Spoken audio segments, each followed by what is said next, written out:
we had technical difficulties, and blame it on that girl T. So we are here with two beautiful women tonight. We have Lisa Johnson-Smith, and we have Ananda Lewis. I know these ladies were connected from working at BET, and we're also connected because we all three have been told we've been diagnosed with breast cancer. So I'm excited because we're here to just talk and share about us. And I am going to let them tell you a little bit about themselves. And I'll just start with saying, you know, a lot of people know my story. Tallulah, three-time breast cancer survivor, founder of 2 for 2 Boobs. My organization is all about giving survivors a voice to tell their stories. It's about early detection, knowing you're normal, checking your 2 monthly, but it's not always you're going to feel something. It's not always a lump. So that's why it's important for you to go and have mammograms, your regularly scheduled mammograms. And like I said, know you're normal, know when something doesn't feel right. And I'm excited because I have 2 ladies here. And people who know me know that I always say breast cancer is not like a broad brush swipe from detection to diagnosis to treatment and beyond. We are all different and we have options, we have choices. And I think people should respect what we decide to do with our own bodies, just like everything else. And just hope, everybody's hope is just to live. And for us, it's about advocacy and helping other women through the journey. So just a little bit, both of these ladies used to be host of Teen Summit. I started with BET in long time ago, 1989. Rosalind Dokes, I know you're watching Roz, and Curtis Simons under Affiliate Marketing Sales. And when I left in 2004, I as the vice president of local ad sales, but I happened to be blessed to be there when these 2 ladies were the host of Teen Summit. And there's some younger people here who were probably saying, what in the heck is Teen Summit? Well, that was a talk show on BET, and it was one of the most popular shows. They had everybody on that show. And the original host was right here, Lisa, oh my God, Lisa Johnson-Smith. What up, Lisa? And Lisa, I think your show you were on for 5 years, right? Right. 89 to 93, roughly. Yeah. And then right after you left came Ananda, and then Ananda was 3 years. Something in between us. And then Ananda went on to MTV, and then to have her own syndicated talk show, the Ananda Lewis Show. I used to watch that. So let's just get the conversation started. And Lisa, I tell people I'm the Ed McMahon, so I'll just you got to stop with the Ed McMahon. Thank you so much, Tallulah, and sorry everybody out there who's watching. Thanks for your patience. I'm so excited to be a part of this. So thanks, Tallulah, for inviting me, and Ananda. Ananda, thank you so much for joining us tonight. I mean, your courage is just incredible because, I mean, being a breast cancer survivor myself, I know it's hard enough to share your journey after you've gone through it, but you're agreeing to share your journey with the world during your journey. And why'd I do that? So you're so brave. Thank you so much. How are you doing? Thank you for that. Thank you for that acknowledgement. I'm you know, good is just this broad sweeping brush sometimes, but when I think of everything that I could be going through, and I look at everything I'm actually going through, I think good is the right word. Like, it's not always great.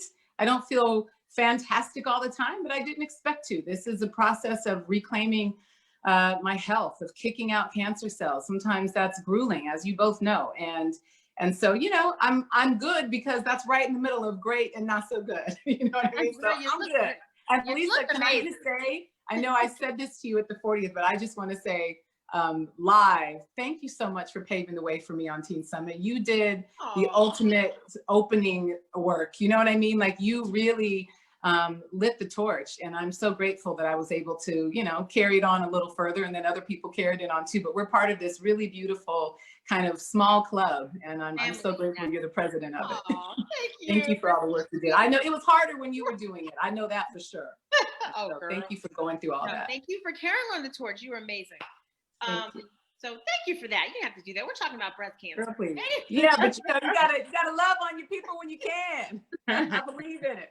Well, I appreciate that. Well, let's talk about you right now. So when you decided to go public with your diagnosis, you revealed to everybody that you had not gotten a mammogram. Can you talk a little bit about why you decided not to get a mammogram all those years? Because I saw my mom doing exactly what she was told to do, and she still ended up with breast cancer. And I felt like, all the stuff I'd read about the radiation exposure, all the stuff that I had understood about kind of, you know, underground conspiracy theories almost that our people are really susceptible to sometimes. And I believed it. I still stand by the fact that there is a decent level of amount of radiation that you're exposed to during mammograms. But what I've learned since is that you have to take that little bit of a hit to avoid this larger problem down the road. And so you have to do it. It might be scary, it might be a little painful, but it's that preventative measure that can really change your outcome and potentially save your life. And so now I understand the necessity and the importance of it in a way that I didn't back then. And I refused it for a number of years. This wasn't like a one-time refusal. You know, yeah, it was a long time. Wow. So then how did you actually find out? I felt a lump in my breast and I had discharge out of my nipple. Those were two really telling things. And even then, you know, I went to Dr. Google and Dr. Google said, no, you okay. Dr. Google all the time. No, love. I always tell people, don't do Google. Please don't do Google. Listen, you'll have all kinds of things going on. Who were giving me good information. And this is a problem that I also, you know, part of what I wanted to address and kind of come clean to the world about my mistake in this is we make mistakes in life. And if you keep them to yourself, no one else can benefit from your mistake and learn from it and avoid that pitfall, right? So I wanted to be really clear and really honest about what I knew I had done wrong. And one of the other things I did wrong was not listening to the people who were, you know, experts. My sister is a physician, my cousin is a physician, I know doctors. And they were all telling me the same thing. And I believed that what I knew was better than what they knew. And when it comes to making your own personal choices, yeah, that's true. You have to choose what's comfortable for you, right? And in my case, my choosing what was then comfortable for me, which was refusing mammograms, backfired horribly because I could have gotten myself at least better information and understanding of what was going on. And even if I still chose to handle it the same way, there would have been less to handle. And that is what I really need women to hear, especially the ones who think like me and are believing that, you know, not nonsense, but are believing that there's exposure. There are things you can do about the exposure. If you Google getting radiation out of your body, you'll see a whole list of, and most of them are very natural substances. There are things you can do. Go to Google Doctor for that. I mean, you know, Google Doctor's not always bad. Dr. Google Google. Wrong about those particular. You can talk to Dr. Google about radiation. Okay. So Ananda, that's just regular Google. So I have a question because for me, I'm talking about and telling people, look, start as young as like teenage, like 15, 13 years old, so that as you're developing, you know you're normal, and don't make it seem like you can't feel and touch yourself. You mean start self-exam? Yeah, self-exams. And not mammograms, self-exams. Okay. Mammograms is of importance as well. Yeah. And like I said, it's not always a lump. So self-exams, you know, for me is still important. But you know, did you do self-exams at least? Okay. I did, and that's how I found my. That's how I found it. And then I went and got thermography, and it was bright red and showing very clearly. And then I got the breast. Then I went to the breast center that I first dealt with, and they did a biopsy, and that's when everything was, you know, revealed. And I say revealed because it didn't start then. As you both know, these tumors are building in our breasts for years and years and years before they're found. By the time they're even detectable by a mammogram, they're a significant size, you know? And so there's so many women out there right now who have tumors growing in their breasts, not to be like an alarmist, but here's the truth. My tumor had been growing for at least 6, 7, 8, maybe 10 years. Who knows how long, right? So there is a time when things are going on in your body that you're not going to find it through a mammogram, that you might not find it through an ultrasound. That for me, what became clear was that there were things I was doing, the things I was being exposed to, maybe in the air or in toxins and stuff, those things I couldn't do anything about. Okay, there's some things that are out of our control. Right. The things that we do control, what we put in our mouths, if we're exercising or not, how much we know about our bodies and how they work, all of those things are within our control. And I found it really important to take kind of the reins, take the control of that, take the understanding and the information that I, had to wait until after I had a problem to research. And that's what I want women who aren't out of the stage of a problem yet to know. There can be things going on that you can be doing something about even before they're discovered, just by having really good, healthy lifestyle habits, reducing the amount of emotional stress in your life. I feel like emotional stress played a huge role in this, flare up in my body. And that's what I always say. It's a whole mind, body, and soul. I think it's everything that you're feeding in all areas. And for me, what you feed in your soul is just as important as everything else, and it is eating and allowing. Yeah. Mm-hmm. But Ananda, so I mean, we know that you have. I know that you've always been into organic and natural foods and eating super healthy. So some people might say, well, you did it, but you still have breast cancer. So what would you say to people about that? And then also, before I forget, I mean, can you say what type of breast cancer you have? You were diagnosed? Oh yeah, it's ER/PR positive. It's DCIS. It's what else? Things they call it stage 3. It is in my lymph. And it was always that. It hasn't gotten worse. It started out as bad as it is. It was always worst case scenario for me. And is that estrogen positive? Estrogen sensitive? HER2, ER/PR positive and HER2 negative. Okay. I think that's all of it. Not triple negative, right? Because it's one or the other. There's so many terms. Yeah. I learned them all. But to answer your question about my healthy eating, so I generally have a philosophy, yes, long-term in my life that has been healthy. My mom was a vegetarian when she was pregnant with me. She breastfed me 3 years. I was a home birth. I did a home birth for my son. All these healthy seeming things. But that's another thing I'm learning on this journey, that you can really think you're healthy and still be making bad choices. I didn't realize how much of an effect alcohol had on the creation of bad estrogen in your body. I drank a lot in college, like most people do. I drank a lot through especially MTV. I drank to control my stress, and I drank to control my emotional, toxicity that I was exposing myself to, or my emotional imbalances, right? So, and a lot of us depend on things like alcohol and smoking or whatever it is that are horrible for us. So you can be eating all the salads you want, but don't have them with a shot of tequila. You know what I mean? Like, there are other things that we need to be aware of that are contributing to this overall environment in our body that contributes to things going wrong. It's not one thing. It's like 5 things. Right. And everybody's different. Yeah. Yes. Yeah. I'm learning that the hard way too. I got a lot of testing. The way that I'm handling this, I did this, 95, maybe 100 pages of, results of tests. And all these tests are all about what's going on in my body. There's genetic testing of the cancer cells that's gone on, down to the RNA. They spin them, they figure out all the mutations it could possibly take to cut them off at every pass. It's real high tech the way I'm doing it in this integrative approach, right? Different from the 2 years that I spent just doing it myself, which honestly, even the doctors where I'm getting treatment now said that definitely slowed things down and stopped them from progressing. What you did was valuable. I did not know that for those 2 years you self-treated. Yeah, up until August.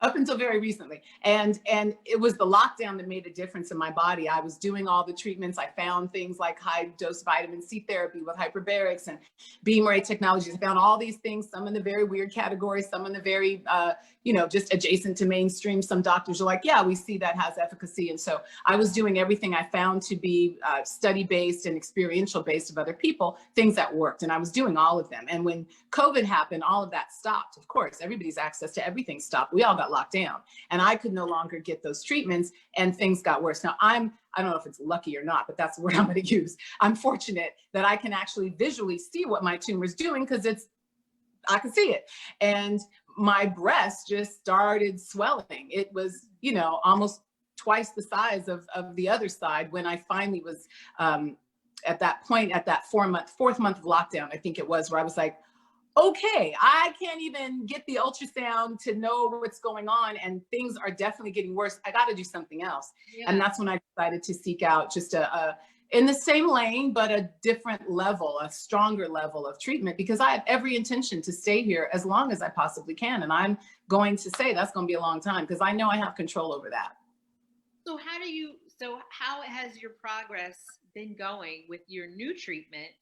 And how long do you see yourself continuing on the holistic treatment if you don't see it progress to the level that you really want to see it progress to? Will you try traditional medicine? Let's just say that. Or I would probably not ever do a full conventional approach where I did full dose chemo or full dose radiation or consented to losing my entire breast if I don't have to.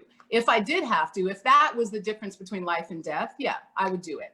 I just don't believe it is. For me, it isn't. And I'm seeing great turnaround with the treatments I'm using. And what I love, that's the real difference for me, is that this integrative approach really allows for my body to use its resources, to use its immune system. We're boosting my immune system so it can be more productive in killing these cancer cells, so it can be more powerful. I get P and K shots that are, the killer T cells are boosting those in my body, kind of artificially, but it's still the natural cell that's being boosted. I get those high dose vitamin C IVs that I was doing, but in a different level. I'm doing hydrogen peroxide IVs even that I couldn't find in California. I'm getting so many different things. Real? I said hydrogen? Yeah, I get 6 to 7 IV bags every day. And I do 30 minutes of a sauna. So understanding how your body works is so important to this, because you can be killing cancer cells and then you're leaving all that dead toxic stuff in your body because you don't know that you need to be getting out the dead cells too. And that detoxing is the best way that your body already has built into its divine and intelligent functioning to do detoxing. So if you're sweating, that's why exercise is important. You need to move your blood. You need to move your lymph. Some people aren't even aware that our lymph system exists.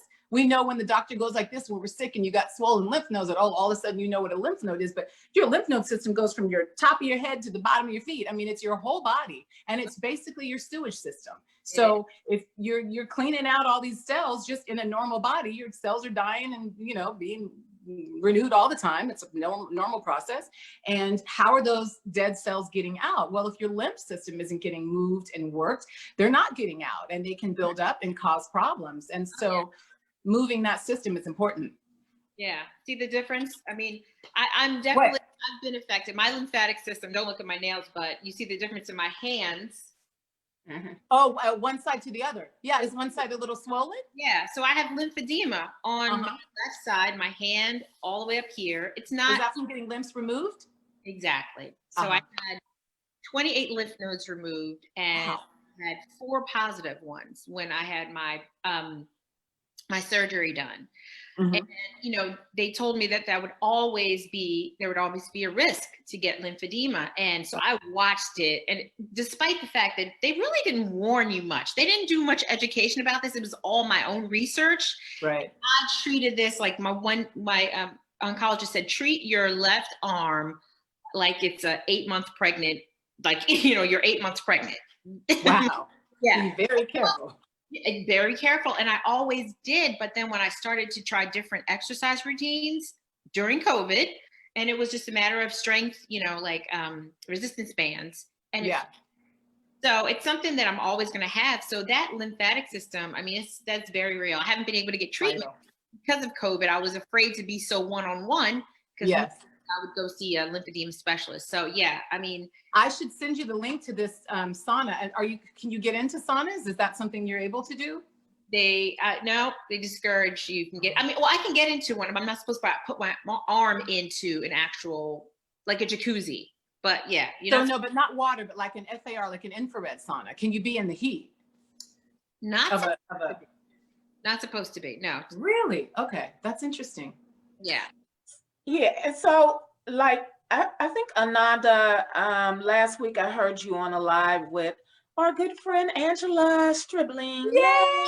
Call her out because she called me out a couple of times when she was interviewing you. Yes, I did see you pop up there a number of times. And the one thing that I like about you is that you share your truth and you always caveat it with, you know, for me, and this is my choice. And just like when we speak and I talk about the choices that I made, I'm speaking from my own self. So I always tell people what worked for me might not work for you. Just like Lisa had lymphedema, I didn't have lymphedema. Did you lose lymph nodes? Huh? Did you lose lymph nodes? No, I think they just removed, for me, it was just one, but it was not, my lymph nodes were not affected. However, that's why. For me, you didn't have axillary surgery. Did you have axillary surgery? well, I had a mastectomy and they removed to check and see if any of my lymph nodes were affected, and no, they were not. But what I'm saying is, for me, however, for me, it was more of the healing process, keloids, you know, and I didn't keloid until after the surgery. And they did suspect that I might get some lymphedema, just in case. They sent me to the lymphedema clinic, and really, it was a lymphedema and scar clinic, and they really worked that lymph system draining, helping to drain and really worked to make my scars flat, which really worked. Yeah, really worked for me. So I just say that I heard you talk about last week about how you were able to find that there were certain things that you thought was good for you, was not. So you had to like kind of change those things. Like I think alkaline water came up, and somebody asked a question about that. Asked a question. Yeah. So well, that's also part of the testing, understanding what foods are triggering an immune response in my body. And you're right, completely different than what the foods would be for your body or Lisa's body or anybody else's body, because we're all, you know, our bodies are like fingerprints. We're individuals, we're unique. And so you have to be able to understand what your body, but these tests are, I mean, they're intricate, and let me tell you, they're expensive. There's no way that with the medical system and the insurance system, the way we have it in our country, we're going to be able to offer this kind of high level care to all women. And that is borderline criminal to me. We should be able to get the best care we can. We're all paying for our insurance, and for the most part. And for what I'm paying, I should be able to get covered for what I want to do. I mean, it's infuriating, but my point isn't that. My point is that women, like the tests that you could get are the ones that will tell you what your particular body is doing. But even if you can't get them, listening to your body goes a long way. The foods that were on this list for me, when I went back and thought, I was like, you know what? I love cashews, but when I eat them, they do hurt my stomach. If I had been listening to that and going, my body is speaking to me. It's telling me I don't like this. That's why I'm having a reaction to it. I don't want it. And then go into the discipline of saying no to yourself, right? Which has been huge for me on this. I've had to tell myself no on so many things that I really want to do, but I can't do them. You know, if you can get to that before you have to get to it, when it's still all your choice, when you're in a healthy body, right? And you're able to maintain that full health, that is ideal.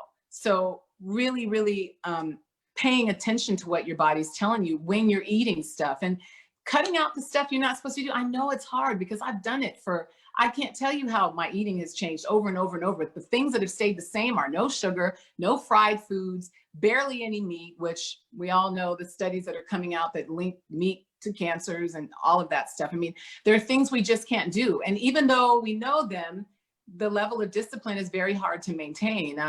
You know, that's like a whole nother conversation, but I have this thing I do with pain. I've been through a lot of pain on this journey, and physical pain, you know, emotional pain too, but I dealt with that better than I dealt with the physical pain. And like so I have a port. I'm getting my IVs through a port because it's better than taxing my veins. And they didn't knock me out to put this port in. They gave me some numbing, but they didn't put me under like they would normally have done, because I didn't have the right home. I don't like being knocked out. If I can tolerate it, I'd like to try, because pain is built into this life and built into these bodies. Being able to handle it is really important. The little things that happen, when you can manage those, you can do better at handling the big things. So I do things like play pain games. I don't cause myself pain, so I ain't talking about that. But when pain has to happen, I just try to stand in it and do all the different techniques I have to manage it without going to a chemical to help me with it. Even with headaches, I don't take aspirin, Tylenol, none of that stuff,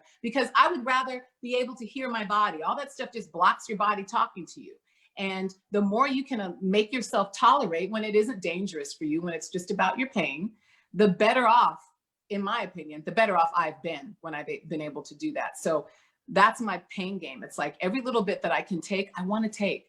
Not because I'm a glutton for punishment, but because I understand, like childbirth, pain is built into our experience of getting life here. There's a reason that our bodies experience this stuff, you know, and maybe it's different for us than it was for our ancestors who were living out in different environments and maybe had more pain and needed to tolerate it. But I think that we see over and over in our society, people who are so fragile in so many ways that they can't even follow simple rules to save their lives and the lives of other people, like people who won't wear a mask.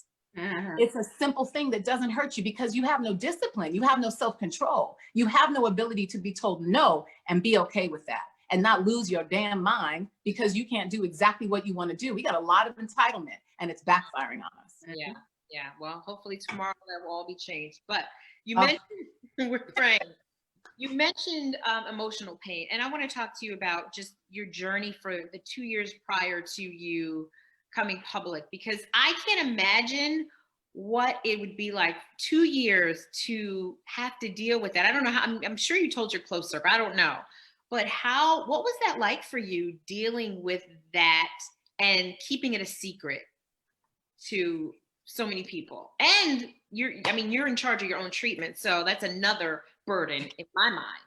I wish I could show you my book. I'd have to get up and go get it. I've kept a journal, not a journal, but a journal, like a food supplement process. I write every single thing down. There's lists, there's charts this is probably my 4th one over the 2-year period. And they're, you know, thick books, because every single thing you have to chart. If you're going to do it yourself, you have to be disciplined and keep track of it and know what you're doing and know what you're eating. And because I want to see if this caused, you know, what caused this, if I have something, right? So, but for the people that I told were my mom, my sisters. I have an older sister who lives out of the country, and both of them are older than me, but one lives here and one lives out of the country. The one out of the country happened to be visiting the night that I was on the phone with my doctor. And so I kind of told people initially out of necessity, the people that were actually in my space when it happened, I didn't want to lie to. I didn't want to, you know, leave them out. I felt like, okay, they're here.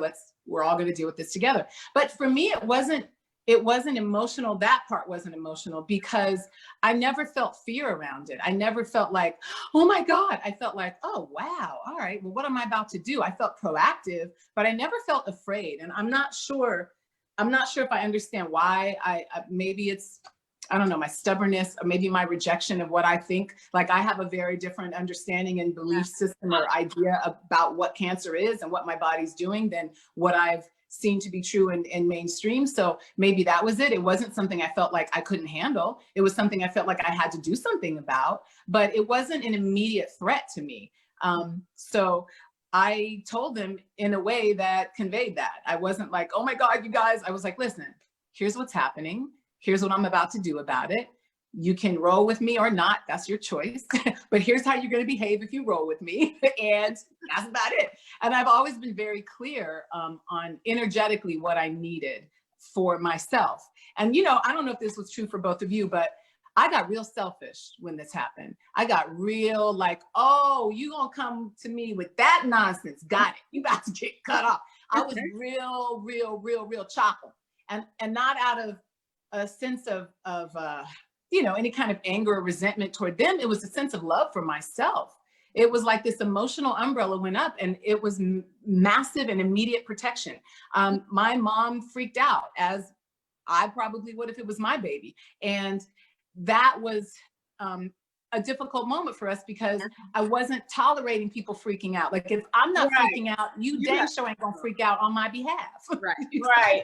And that's what I would always say. If you're going to call, don't call like, oh, woe is me and all of that, bringing me down. Because for me, I was in warrior mode. Yes. When people call me, I'm like, have your crap, pull up your pants, put on your cape, because you have got, you know, if you want to stay around, you have to like really fight for your life and get it together. So you don't need nobody calling you up and like bringing you down, because your focus, or my focus, was all about being positive and doing what I needed to do, and making the best choice for myself and for my life. And Ananda, there's another young lady I'm gonna have to connect you with. Her name is Tia Tomlin. She's with a small organization like MASS, and I always say small Black nonprofits matter. So, you know, I appreciate you being here and sharing your story with us. But she took the similar path as you, and she has very good positive results to speak about. And she doesn't like to speak about them all the time, because she feels like she's being judged by others because of her decision to do things a little different, more. She probably is being judged. It's not all in her mind. Right. But she's strong. She's strong about her conviction. And you know, and when and somebody else said to me, well, you know, they might be on there discouraging people not to do this and not to do that. I'm like, this is her truth. Like, I have my truth. Lisa has her truth.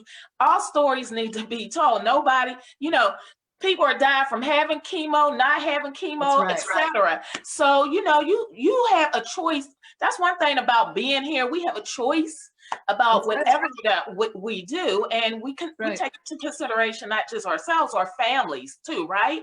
So, and you know, we just gotta, you know, be smart enough to recognize when we do one thing or the other, or, you know, combine them, that there comes a time in life that you might have to switch up, and that's your decision to do as well, right?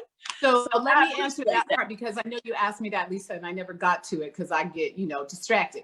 But I am open to the genetically targeted, fractionated, and insulin potentiated chemotherapy. I think chemo has its place in this. A little bit of poison is necessary sometimes to kill some weeds, and I'm open to that. So that would be something that, you know, would be more in the conventional, but I don't consider it the full conventional approach, because it isn't. And the conventional approach, where I think they're really doing women a disservice, is in not even testing for the genetics of that cancer.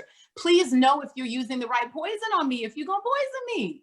Like, that's the least you could do. And you know it's possible. So why isn't that happening as a standard protocol? There were too many things.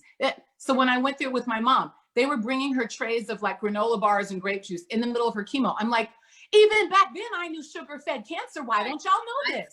And if you don't have enough information, I can't trust you with my life, but I can trust me with my life. I will be my own guinea pig, but I will not be yours. And so that's what it came down to for me. I was like, there's not enough there that I look at and say, yes, this is the right way, right? And so I needed to do something different that allowed me to honor what I know to be true about my body. It is brilliant. God has designed us perfectly, and our bodies can fight this if we get out of the way. They might need some extra tools, but I never believed that ruining and destroying my immune system was going to be the right way for me to combat something that my immune system could kill. My body made this, and my body will unmake it if I do the right things.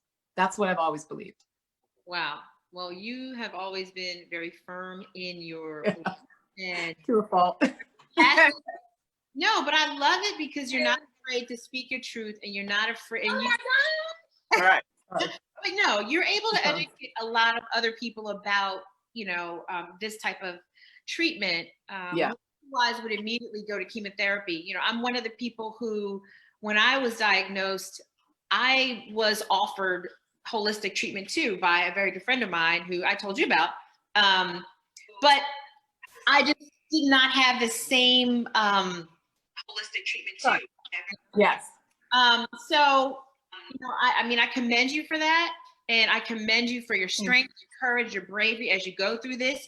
You do not look like cancer. And everybody keeps telling me that. No, it's true. You don't, and I think it's not just your outward appearance, but it's what's coming from inward. And you have an extremely positive outlook about this as you move forward. And I think that's a huge part of the healing process. Yeah. So I don't want to hold you any longer, but I just want to say thank you again for sharing. Thank you for all the knowledge and wisdom. Yes. Thank you. Thank you. Thank you both for having me. I'm honored to be with two other survivor warriors. Oh, yeah. It's possible and life goes on, life goes on. And one last thing. Yeah. Sorry, go ahead.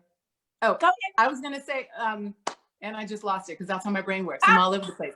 I wanted to say to women who might be, newly diagnosed, a lot of them have hit me up on Instagram and we're in the comments, and even to other survivors, that there are so many new and promising treatments that you have to be your own advocate, like Lisa said before. No one is going to advocate for you.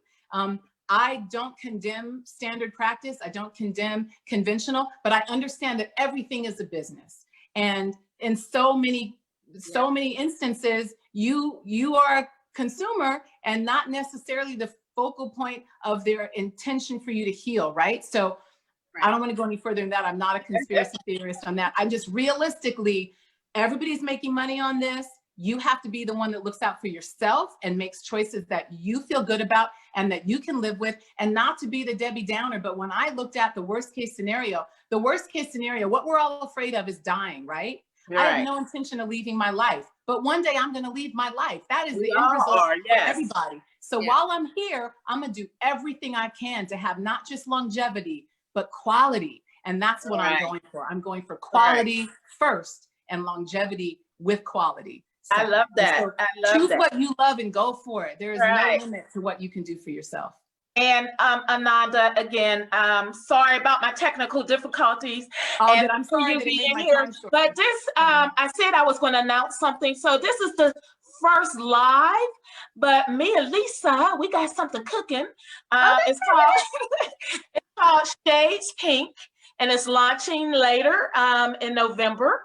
And this is a YouTube show, and you will not see anything like it. It's different.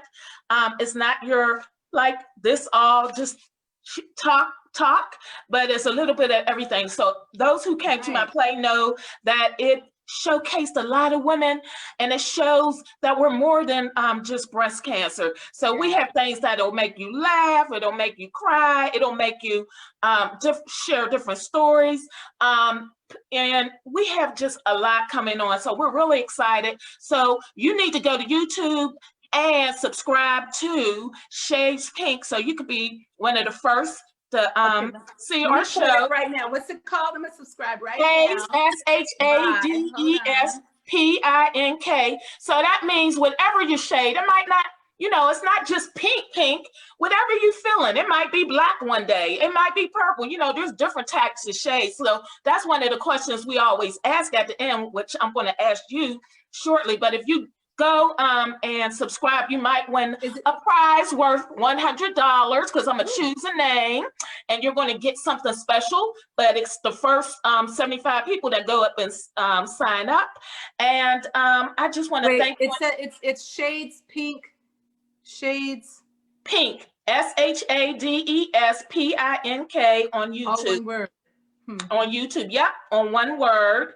And I just want to thank you so much, and hopefully we can have you on that show to go a little deeper and talk more about where you're at, and just to share more, because I'm getting hit up like, oh, we need more, we want more. So you can drop some nuggets of some things that are working for you. And thank you, Lisa. I'm so excited to do this with you. And congratulations to you both. That sounds exciting. When I get out of here and start my nonprofit that's going to pay for women to get the testing that I've gotten, and Yeah. some of the treatments that I've gotten. We're going to Yes, when we outright can pay talk for it. about that. When that gets going, we'll come back and talk about that, because that's really the missing link that I'm finding. Women want to have a different choice and can't afford it, and there is enough money in the world to make it happen. So, And Ananda, if people can follow you and find out more or anything like that, how can they do that? Instagram is the best way. It's I'm Ananda Lewis. I am Ananda Lewis, only because I'm so illiterate on Facebook, and I love Facebook. Like, all my people are there, but I can't figure it out. This is too confusing. Instagram's so easy. So I really post on Instagram, and then I do the attachment post to Facebook. So you still see me posting on Facebook, but I'm not doing it directly because I can't figure it out. I'm smart in other ways. But yeah, Instagram is the best way. That's where I'll be making, most of my sharing about stuff. And I'll be sharing about the lymphatic movement and stuff, what I do for that. I have a post coming up about that soon, because women really need to know how to prevent this, as well as how to get the early detection and how to deal with it if it ever happens to you. Right. That's amazing. Well, remember, because everything happens for a reason. Had you not gone through this, would you have had the desire to start a nonprofit for women? Not about this. No, my nonprofit before was going to be about building homes for single moms and their kids, which, could still happen down the road, because my passion of carpentry has never gone away. This is so vital right now to me. It's so my passion. It's what I'm dealing with like every day in my life. And I'm learning so much that most of us don't get to access. And it's important to share that kind of stuff, because it's life-saving. Houses are important too, though. So maybe. Oh, yeah, most definitely. But I do want to say, Ananda, we'll end with what I always do. So we've already taped some shows and this show is going to be taped to air, so it'll be really cool what we're doing. But what's your shade pink? What would you say your shade pink, and why? So, for example, we asked one of the or a few other guests what was their shade pink, and they were like all of the colors, because what was it, Lisa? They just I can't remember, but go ahead. But my shade pink, well, I've always been a purpley girl, so I'm gonna have to go close to purple. Is that magenta? When my shade pink, close to purple, be magenta. That fiery, deep, passionate pink, I guess, would be me, because that is really what I am, especially as it pertains to this particular subject of breast cancer. I'm passionate about it. It gets me fired up, both in great ways of, wanting to help and inform, and in angry ways of wanting to shake the necks of people who are doing it again, who are against us on it, who aren't helping us. But I think in general, that passionate pink would be my pink. Yeah, I love it. Well, thank you so much. And I want to thank the things I love for sending me this hoodie to wear. And that's what might be one of the things that you get. And it's especially for two boobs. They turned their strings pink. So for the things I love, and they're here in DC. So thank you so much.